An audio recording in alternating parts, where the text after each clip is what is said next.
Welcome to She is Resilient, a podcast for women on their healing journeys who are ready to start living their most authentic and empowered lives outside of survival mode.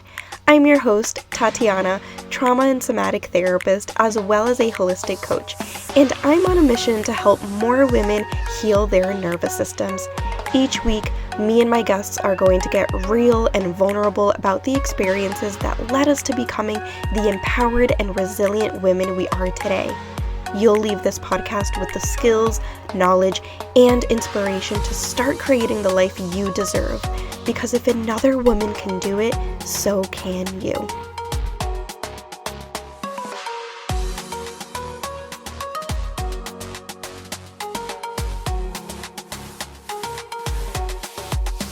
Welcome to another episode of She is Resilient.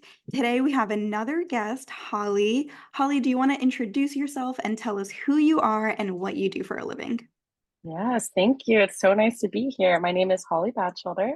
I'm a licensed clinical psychologist. I live in Seattle, Washington, and I see folks across the country who are in PSYPAC states. So I'm able to provide individual therapy. I also work with couples. And my main specialization is anxiety disorders. I see a lot of clients who come in with OCD, trauma, specific phobias, skin picking, hair pulling. I love anxiety. It's something that I experience myself. I think I treat it really well and I connect very deeply with my clients. But I'm very passionate about being a psychologist. And now that I'm in private practice, it has been extremely fulfilling, especially having my own practice where I'm not seeing a ton of clients every day. I have a smaller caseload and I get to be a lot more present. And that's really made a big difference for me as an individual and also as a practitioner. But yeah, I'm glad to be here. Yeah, I'm glad you're here. Thank you for sharing. So this podcast is all about sharing our stories and the struggles that we've overcome to become the empowered women that we are today. So maybe you can tell us a little bit about your story and your healing journey and who you were before this current version of you. Yeah, I've I've identified as an anxious person from the very beginning, but it was really normal. So like growing up, I'm really grateful for, the support of my family and my friends. There was always a threat. There was always something I was afraid of. I think when I was really young, I was afraid of getting kidnapped. I think that's, pretty normal, but getting struck by lightning. Um, there was always something that I was afraid of, and that would get in the way of just being present and enjoying life just from a young age. When I got older and I started graduate school in clinical psychology, that's when I realized, oh, no wonder why I'm studying psychology. I'm trying to kind of heal something myself. I'm trying to intellectualize, understand the science behind our fears and how we can change that. But I suffered with flight anxiety. And to briefly describe, it was I guess, more of kind of a scary experience with turbulence. I was flying back from a birthday trip from Hawaii to San Francisco, and our turbulence was very severe. I was in a romantic relationship at that time that was emotionally abusive, and I hadn't left it. So I was with that partner, and I truly believed that that was the day that I was going to die on that airplane. And first panic attack, first realization that, oh, this is anxiety. I need to either do something about it or yeah, because if I avoid it, I'm not going to get better. And so this was in my graduate school training when it was time to interview across the country for our residency, or we call it the pre-doctoral internship. And I was very privileged and pleased to get 17 interviews across the country. Wow. During the time of my really heightened flight anxiety. My main fear was that I was going to be on an airplane. It was just going to go down and I wasn't going to get to complete my dreams of becoming a psychologist.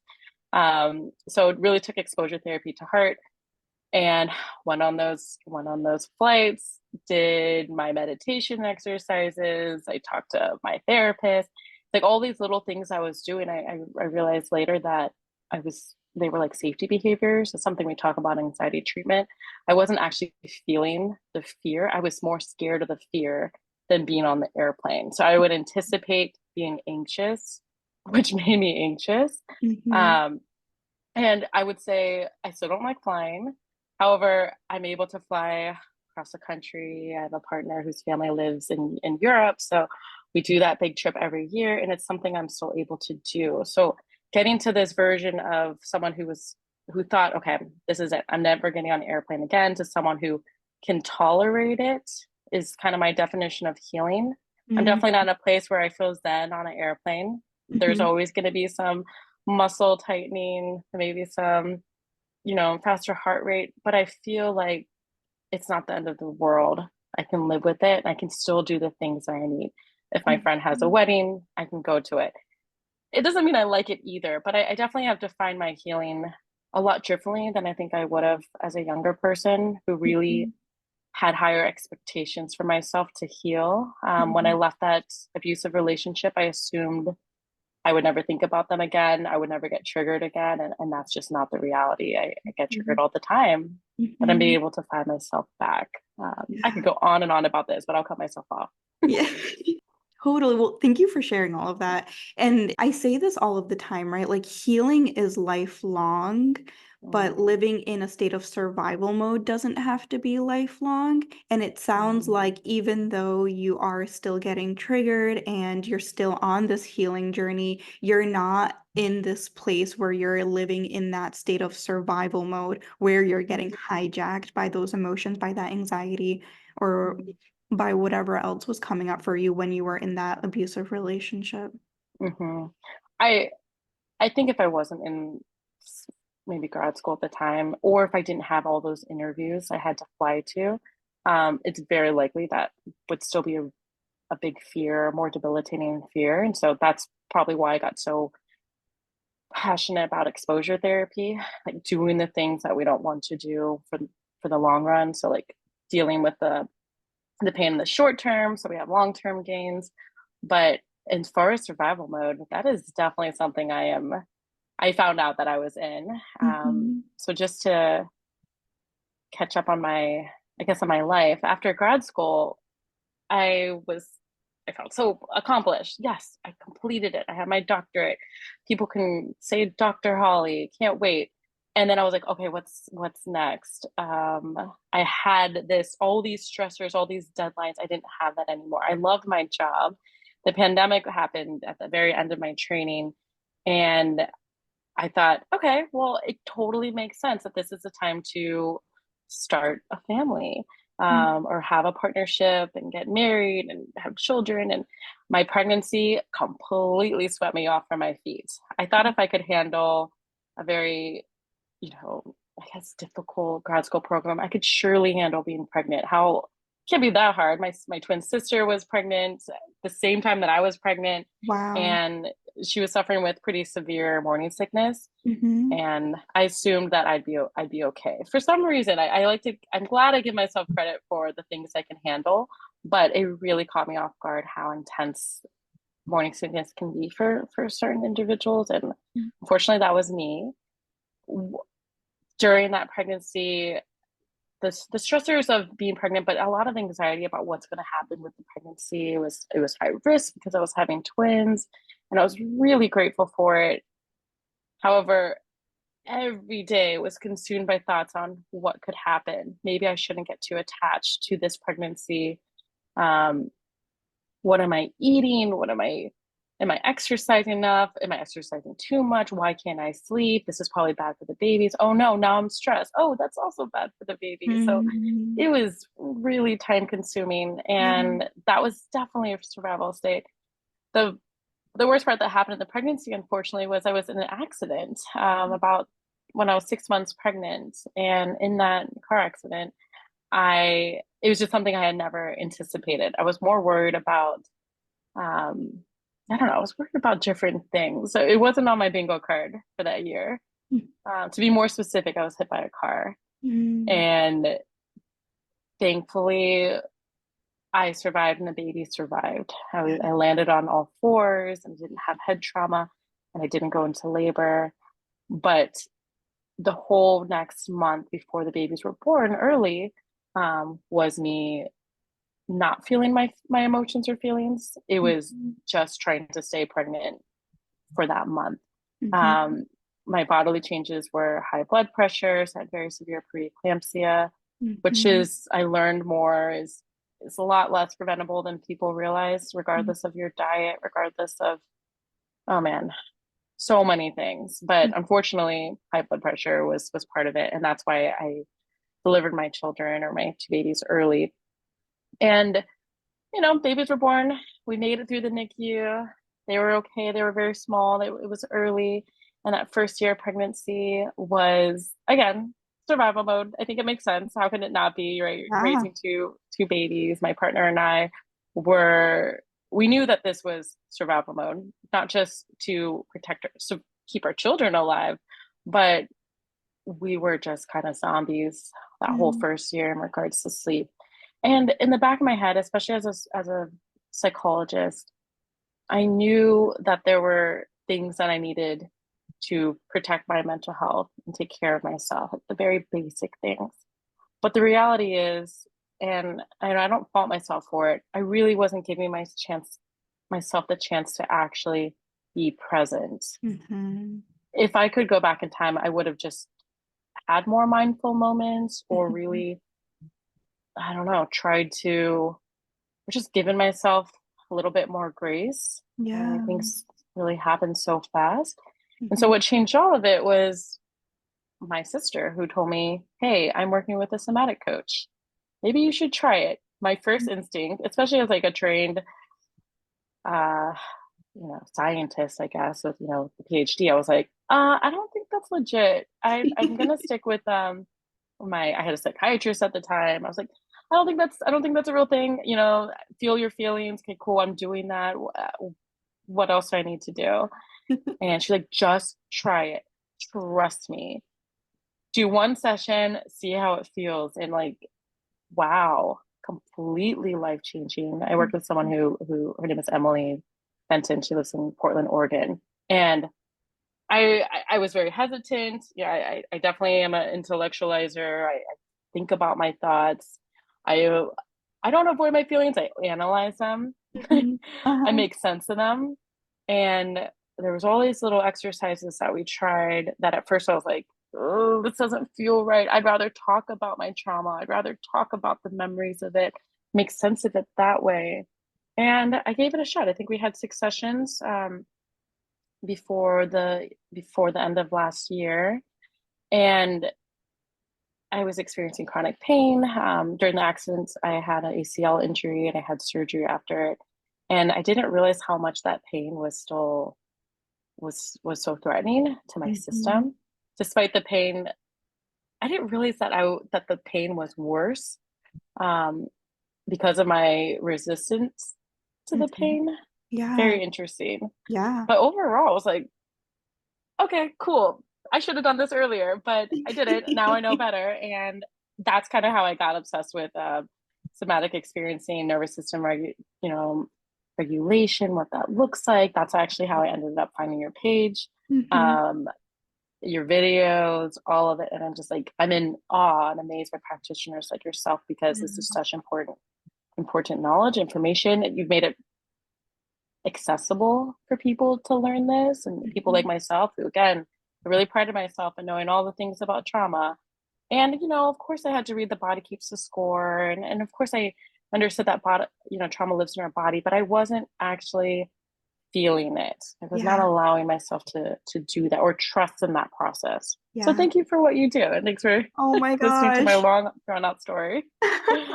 Thank you so much. And I think similar to you, right? Like as a therapist, I knew all of these things too, but I wasn't really applying it to myself until I actually started my somatic experiencing training. So it really Mm-hmm. is just something that you have to experience for yourself because we Mm-hmm. can know all of the things, right? As therapists, as professionals and experts, we know what to do, but if we're not feeling it in our bodies, we're not doing them and applying them, then we're not really going to have the true experience. So, Mm-hmm. yeah, I hear you. I was there too. And I mean, it's clear that your nervous system was able to, first of all, your nervous system has experienced so much. And it was able to kind of shift out of these survival states. And that's what I really like to call resiliency. So your nervous system is truly resilient because you're no longer in these states of survival. And so Mm. I'm curious to know about your thoughts on resiliency and what you would suggest people do who are trying to build their resiliency, who are maybe on at the beginning stages of their healing journey and they're wanting to build that resiliency. Yeah, those are great questions. Yeah, my thoughts on resiliency has changed a lot. I've had some anger towards the notion of resiliency because a lot of people there's like you have to be resilient. So I thought about the pressure to be resilient a lot lately. I think especially after my accident, and then my definition of it has like evolved to under more to a self-compassion focused understanding.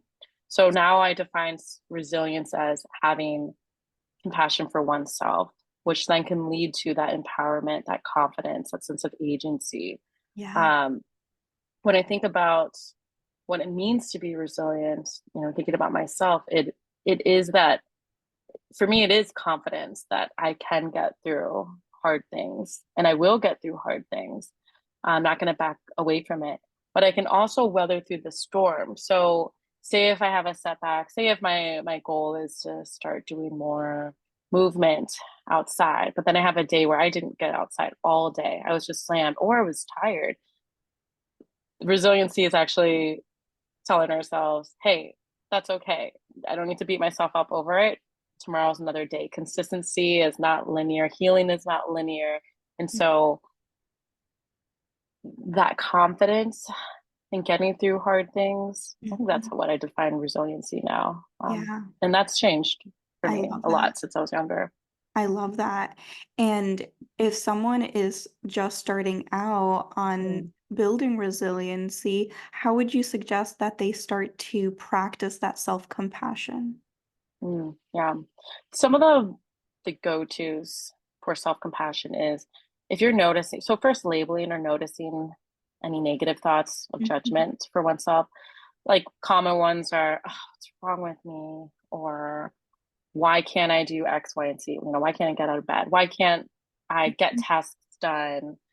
Why can't I be more self-compassionate, right? So like judgment Mhm. thoughts, Yeah. noticing it and then shifting the perspective. So now we're going to pretend for a moment that you're talking to your loved one.